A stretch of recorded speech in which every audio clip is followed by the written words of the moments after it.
British lorries were more than just vehicles. They were icons of engineering tenacity, rolling along roads with confidence rivaled only by the driver's tea thermoses. These powerful machines marked an age, and while they may be lost to history, we can't help but wish for their victorious comeback. So let's go on a nostalgic journey and explore 10 vintage British lorries.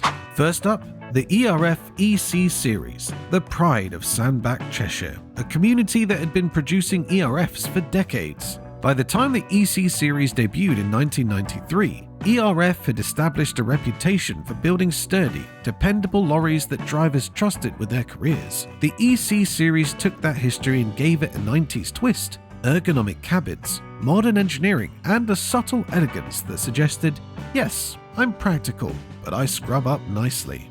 The EC Series was built on a variety of engines, including the powerful Cummins N Series, which provided enough power to haul massive loads without hesitation.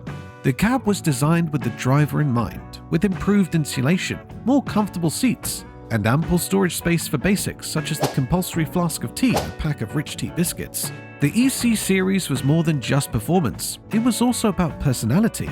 ERF lorries had a dedicated following, and their owners were proud that they were British-built workhorses. Seeing one on the road was like reuniting with an old friend, a reliable companion who always had your back. Unfortunately, ERF was bought by MAN in 2000, and manufacture in the UK halted shortly thereafter. However, for those who have driven an EC, it is still the gold standard of British vehicles. ERF stands for Edwin Richard Foden, who formed the company after leaving Foden Lorries. It's British engineering at its most determined. If you can't find your dream lorry at one manufacturer, make your own. Foden Lorries were the pinnacle of British haulage, proudly constructed in Sandbach, Cheshire, the same town as their former rivals, ERF. Where ERF relied on practicalities, Foden added a touch of flair. Fodens were more than simply vehicles. They were a statement on wheels that said, "Move aside, I've got work to do." One of the standout models was the Foden Alpha, a lorry that combined dependability with a touch of elegance. The Alpha's powerful Cummins and Caterpillar engines allowed it to move large loads without breaking a sweat, or more significantly, breaking down. Foden's reputation for durability was second to none, and its lorries were known to last for decades with the proper care and a little grease. Drivers admired Fodens not just for their performance, but also for their personality. They had faults, sure, a somewhat cramped cabin here, a finicky shifter there, but those oddities were part of their appeal. Owning a Foden was about more than just getting the job done. It was about doing it with a sense of British pride and determination. Sadly, Foden was acquired by Picard in 1980 and the brand was discontinued in 2006. It was a terrible blow to those who regarded Foden as the emblem of British engineering. Today, finding a well-kept Foden is like seeing a rare bird in the wild. It's an experience to treasure and respect. Foden has been around since 1856 when it began as a steam engine manufacturer. They did not simply adapt to the diesel era, they thrived in it. The Scammell Crusader did not simply belong on the road, it owned it. Introduced in the 1960s and continued into the 70s, this angular masterpiece had a rugged appearance that made it the poster child for heavy-duty British transport. With its distinctive boxy cab and strong Cummins NTE 350 engines, the Crusader was the lorry equivalent of a no-nonsense sergeant, tough, dependable, and always ready to get the job done. However, the Crusader was more than simply raw might. It also provided astonishing comfort for its period. The cab had above-average suspension, insulation, and just enough room for a driver to store their thermos and a couple of bacon sarnies. Whether moving freight across highways or dealing with difficult terrain, it did everything with calm efficiency that drivers admired. What distinguished the Crusader was its adaptability. It wasn't scared of a long-distance voyage or a spell in the military transporting big equipment. The Crusader was designed for endurance, and it flourished under pressure.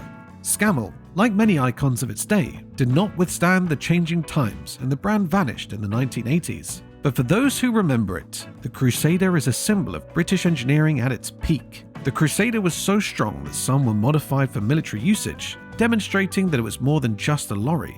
It was nearly indestructible.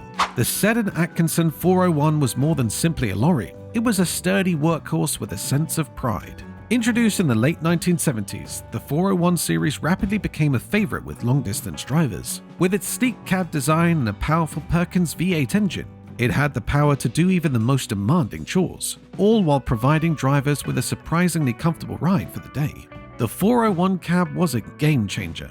It was roomy enough to sprawl out, had better insulation than most lorries of the time, and had controls that actually made sense, an innovation that some competitors never quite achieved. This was a lorry that did more than transport you from A to B. It made the ride feel less like a chore as long as you had a good mixtape and a strong flask of tea. But the 401 wasn't just about creature comforts. It was also a tough-as-nails haulier, capable of dealing with Britain's harsh weather and even worse potholes. Whether it was hauling timber, steel, or half a warehouse's contents, the 401 handled it all with ease, making it popular among hauliers but a headache to overtake on small country roads. Despite its prominence, the Seddon Atkinson brand died out in the early 2000s. However, for those who spent their days behind the wheel of a 401, it remains a symbol of British haulage done correctly. The Seddon Atkinson 401 was distinguished by its unusual logo, a stylized A inside a gear, and locating one on the road was a badge of distinction for lorry spotters. The Leyland T45 Road train was the lorry equivalent of a trustworthy uncle, practical, dependable, and always willing to lend a helping hand. The road train, which was introduced in the early 1980s as part of Leyland's T45 line, was developed to suit the demands of modern haulage with an emphasis on efficiency and versatility. Its unusual wedge-shaped cab gave it a futuristic appearance at the time, but it also resembled a slightly cranky toaster. Under the hood, the road train was a powerhouse with Cummins or Rolls-Royce engines that provided the performance required to move huge loads across Britain's motorways. Its cab was unexpectedly spacious, with enough space for the driver to sit, stretch, and store their belongings. But let's not pretend it was luxurious. If you found a functional heater, you considered yourselves fortunate. Drivers praised the road train's excellent handling and sturdy construction, making it popular for long hauls. It wasn't fancy, but it did the job with little fuss. Just what you'd expect from a British lorry. Unfortunately, the Leyland name did not survive the 1980s shake-up, and the road train finally went out of production. However, its striking shape and reputation for dependability linger on in the minds of many who flew this wedge-shaped warrior.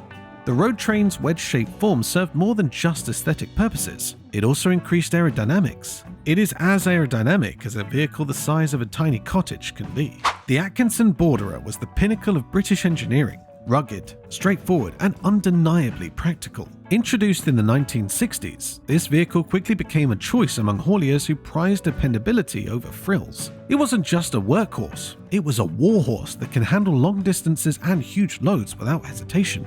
The Borderer, powered by famed Gardner engines, was the lorry equivalent of an ox. It wouldn't set any speed records, but it could haul a mountain if necessary. Its no-nonsense cab design didn't win any beauty contests, but what it lacked in aesthetics, it made up for it with functionality. Drivers adored the notion that you could remedy the majority of the Borderer's problems with little more than a wrench, some grease, and a few choice words. The Borderer was a common sight on British roadways, transporting everything from coal to building supplies. Its famous A insignia on the grille became a symbol of quality and dependability, and seeing one on the highway frequently indicated that something significant was being delivered. Atkinson amalgamated with Seddon in 1970, and the Borderer was eventually phased out, but its legacy lived on as one of the most dependable lorries ever made in Britain. The Atkinson Borderer was notable for its unusual radiator grille, which resembled a large letter A. It became so iconic that spotting one felt like running into an old buddy on the road. The Guy Big J4T was the type of lorry that carried more than just cargo. It also had attitude. With its prominent front, angular cab design, and dependable Cummins engines, it was a lorry that looked as tough as it drove. If the Big J had pulled into a lay-by, the other lorries might as well have packed up and left. It was the heavyweight champion of British roads in the 1970s. The Big J was designed not just to work, but also to last. Its sturdy design allowed it to handle even the most challenging terrains without complaint, except for the occasional vibration in the cab.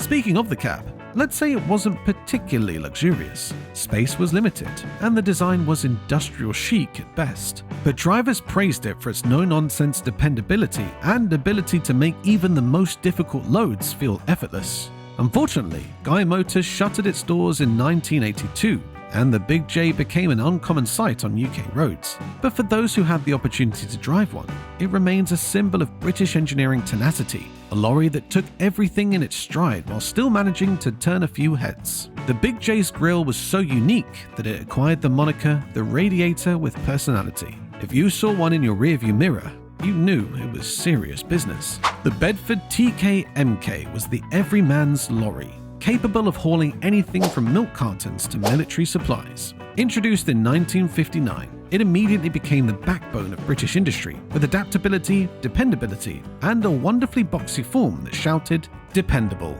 If the TK were a person, it would be the friend who always arrives on time with exactly what you require, no questions asked. Its small size made it ideal for urban deliveries, as it could readily navigate narrow streets and tight corners. Meanwhile, its sturdy chassis and wide range of setups let it perform heavy work with ease. From tiny enterprises to government contracts, the TK-MK was everywhere, transporting vegetables one day and towing artillery the next. It accomplished it all with a joyful hum of its Perkins engine, as if to say, "No worries, I've got this."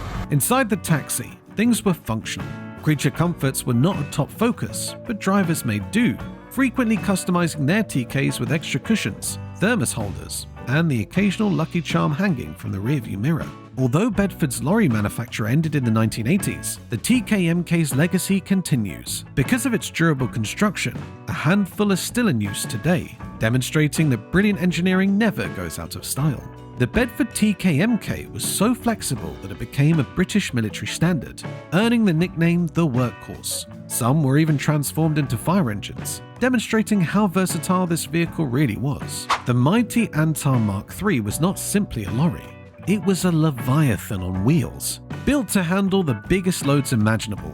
It became the go-to vehicle for moving tanks, massive industrial equipment, and almost anything else that made engineers scratch their heads and remark, "Well, that's not going to fit on a normal lorry." If you spotted an Antar rumbling down the road, you didn't just step aside. You moved well out of its path and hoped it wasn't going to park nearby. Originally built for military use, the Mk3 was propelled by a roaring Rolls-Royce engine capable of towing loads weighing more than 100 tons. That's not a lorry, it's a mobile Hercules. With its massive size and distinct appearance, the mighty Antar became a fixture in both military and civilian heavy-duty hauling, establishing its position in British transport history. The cab wasn't exactly designed for comfort. Imagine squeezing into a tin can with windows, but the drivers were a proud bunch, knowing that they were driving a machine that could outmuscle practically anything on the road. The Antar's sheer size was equaled only by its dependability, making it a popular choice for extreme work until production ended in the late 1970s. Some of the mighty Antar's drivers dubbed it the Giant's Tanker, for good reason. It seemed like it could transport the planet if you gave it a big enough trailer. Saving the best for last, the Scammell Amazon FBO 993V was not just a lorry, it was a legend in its own right. The Amazon, known for its raw power and striking look, was a heavyweight carrier capable of carrying some of the most difficult loads ever seen on British roads. With its distinctive grille and no-nonsense stance, it appeared to be the type of machine capable of defying gravity. The Amazon, powered by a Rolls-Royce diesel engine, was not only powerful but unstoppable. Whether dragging significant industrial components or navigating difficult terrain, it handled each task with the assurance you'd expect from something that probably weighed more than your house. Its cab was not particularly present, but when you're driving a Scammell Amazon, you're more concerned with how to guide this giant around the next hairpin turn. The Amazon FBO 993V became well known for transporting huge goods across Britain, such as massive electrical transformers and heavy gear. Its appearances were more than just an event, they were a spectacle. People would line up in the streets to see this mechanical marvel in action as if it was the highlight of its own parade. The Amazon was so dependable that some are still in use today, demonstrating that clever engineering and a lot of British grit never go out of style. From the unstoppable mighty Antar to the trusty Bedford TK, these British lorries were more than simply machinery. They represented an era when grit and innovation ruled the road. Which one of these legends do you want to see again on our highways? Let us know in the comments. If you enjoyed this trip down memory lane, make sure to hit that subscribe button. I've got plenty more British nostalgia coming your way, cars, culture, and everything in between. Don't miss out on the next blast from the past. Subscribe and join our growing community of nostalgia lovers.